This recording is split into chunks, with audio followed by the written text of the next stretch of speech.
everyone, Jay here. Sean here. And we are going to review a movie that I don't know what it's called. 3022. 3022!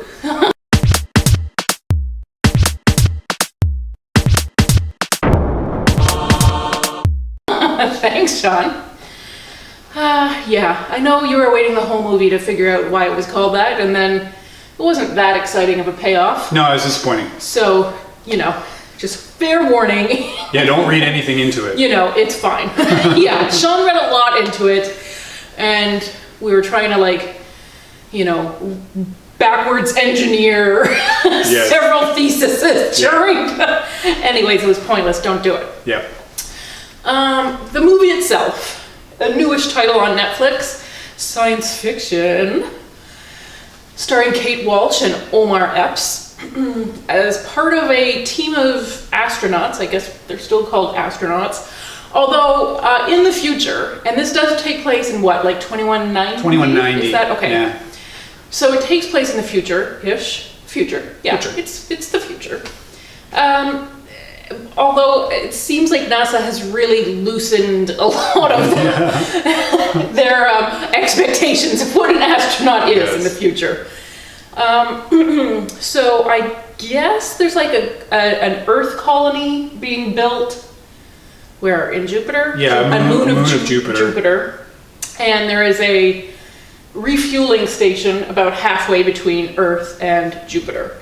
And so these astronauts, in fact, there are four American astronauts who are going up for a period of 10 years. Now, what immediately struck me as kind of crazy, and I kind of wanted to know more about this, is that Kate Walsh plays the mother of a young daughter. And she's going to leave her kid for 10 years? That's a pretty big sacrifice. Even though they do have to have some pretty strong FaceTime skills. Yeah, they do.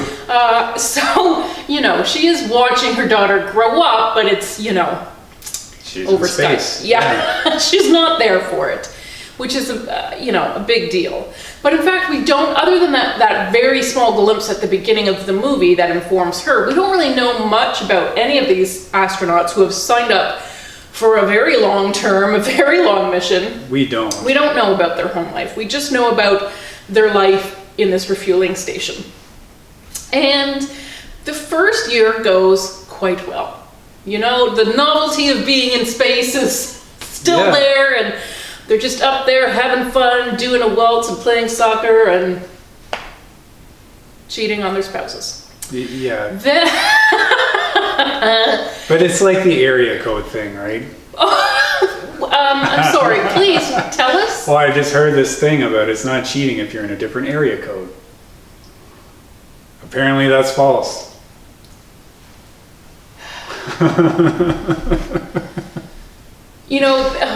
There's a song about it and everything. Oh, you learned it from the radio. I knew we shouldn't have got you satellite radio. It's giving you all kinds of dirty ideas. And it's incredibly alarming because we live in a twin city. So you only have to go less than a kilometer to get in a different... Well, okay. Anyway, now I know. Should we pause this and have a little talk? So, okay. Anyways, the first year goes pretty well. The second even kind of goes, all right. FaceTime, rejigging the bedrooms a little bit. I mean, they have nicer bedrooms than I've ever seen in a space station There's before. a lot of living space in this space station. I'm used to sleeping bags where you have to rope yourself in and then try to sleep upright. And these guys had king beds. It's a nice hotel room. Yeah. Almost like the cheating was expected. Yeah, I don't know how the condoms got up there, but anyways. So, but things year 3, year 4 are wearing on people a little bit. I mean, they go crazy because how could you not go crazy? It's 10 years and it's like the stupidest scheme anyone's ever come up with. It's rough. And they are starting to practice social distancing by year 4. Yeah. They're a little sick of each other. And just imagine, you get sick of your own family. I know you do because I certainly do all the time. Just did 30 seconds ago. Multiple times in a movie. Yeah, but I mean, there's no sleeping on the couch in space. I mean, maybe there is in that space station. Well, it wasn't that big. They really had like a common room and then sleeping quarters. So yeah, it's rough. So they're eating less together, they're chatting less together. They've told all their good stories too many times.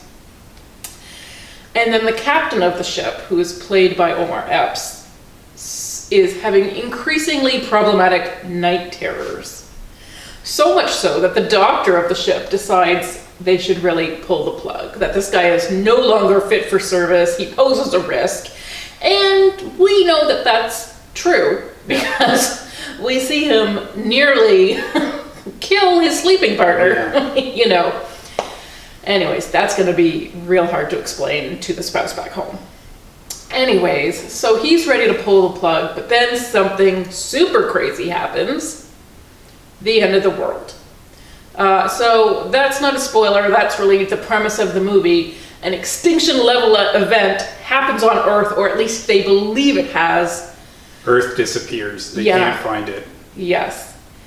So now they're just the last 4 humans floating around in space. Maybe. It's tough. And they were already crazy. Remember that. They had already started to go off the rocker before this happened. Yes. Yeah. So it's getting rough. It's getting rough up there. And yeah, so now their 10-year mission is going to be extended to who knows how long. Things are not working as they should. They're going to run out of provisions. Although they're quite well stocked. Well, sure, they're well stocked for 10 years plus a buffer, but not for the end of the world. It's true. Anyways, this is one of those movies that sort of, they show you what happens in the beginning, and then you go back in time and work your way up to that point. So it's really about the journey and what happens to them and the kind of tough decisions you're going to have to make and how you start valuing life. You know, is there a point, like, why are you trying to, you know, ration your food? You're the last humans. You're not going back to Earth. You're not going back to the daughter you left. This is it. So what really is the point of all of these life-sustaining measures? So if things were already uncomfortable up in space and you start to feel real alone up there, guess how it feels when you're the last one. Oh boy. Yeah. So, you know what? I enjoyed this one to a point. It's not like my favorite movie about being lost in space. But it was all right. It was all right. Again, Netflix is doing this, like, really tough movies. Nothing cheery on their schedule for days on end. Yeah. They just want to pulverize us with terrible, terrible things. So how did you enjoy it, Sean? I had a hard time with it because just the premise has so many problems. Plot holes? Yeah. Yeah, Sean was doing math.